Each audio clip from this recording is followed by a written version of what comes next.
আসসালামু আলাইকুম সবাইকে। আশা করি সবাই ভালো আছেন। নতুন বছরে নতুন এক চাষার সাথে চুক্তিবদ্ধ হলাম।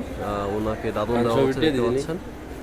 টাকা গোনা হচ্ছে, প্রায় ১.৫ লক্ষ টাকা দাদন দেওয়া হবে আমাদের সামনে যে চাষা বসে আছে তাকে। তো এই চাষা হচ্ছে আপনার করলার এবং শশার চাষা। উনি অন্য আড়তে ছিল। এই নতুন বছর তিনি আমাদের সাথে চুক্তিবদ্ধ হয়েছেন। দেখতে পাচ্ছেন ওনার নাম ঠিকানা সব কিছু এন্ট্রি করা হচ্ছে। দাদন আসলে হচ্ছে যে আমি একজনকে দাদন দেওয়া মানি সেই চাষা আমার ঘরে বা আমার আড়তে প্রতিজ্ঞাবদ্ধ হয়ে গেল, সে অন্য কোথাও চাইলেও মাল দিতে পারবে না। তো এই হচ্ছে অবস্থা। তো দাদন জিনিসটা শুধু আমাদের ভোলা জেলাতেই আছে, অন্যান্য এলাকায় আছে কিনা আমার জানা নাই। আপনাদের এলাকায় দাদন সিস্টেম থাকলে অবশ্যই জানাবেন। তো আমরা সাধারণত দাদন দিয়ে থাকি। আমরা দাদন দিই এবং সেখান থেকে পার্সেন্টেজ কেটে নিই যখন তাদের মাল আসে। তো দেখতে পাচ্ছেন একদম নাম ঠিকানা ফোন নাম্বার সব কিছু লিখে রাখা হচ্ছে এবং টাকা দেওয়া হচ্ছে প্রায় ১.৫ লক্ষ টাকা।